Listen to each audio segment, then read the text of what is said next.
तर बच्चू कडूंना मंत्रिपद मिळेल असं वाटत नाही अशी प्रतिक्रिया रोहित पवार यांनी दिली आहे। शिंदेंना कोण खाली खेचतंय हे सर्वांना माहिती आहे। रोहित पवारांनी भाजपाला उपरोधिक टोला लगावलाय।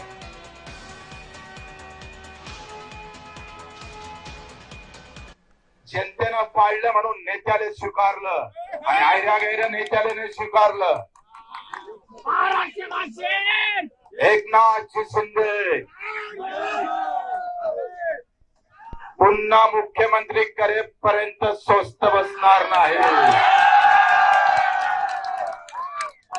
हा भगवा आम्ही खांद्यावर टाकला, पण मुख्यमंत्री आम्हाला शिंदे साहेब पाहिजे। रात्री सुद्धा 2 वाजता दार उघडून उभा राहत। आता आंदोलन करत असताना दुसऱ्या दिवशी एकनाथ शिंदे साहेबांच्या सर्व नेत्यांनी आणि आमदारांनी आंदोलन केलं आणि मग अजितदादाच्या गटातून किती आमदार तिथं होते तर एकच, कोण तर मकरंद आबा होते, म्हणजे मंत्री होते असं मला कळतंय। बाकी कोणीच तिथं आलं नाही। त्यामुळे कुठं ना कुठंतरी भाजप ताकद कोणाची कमी करते हे कळलंय।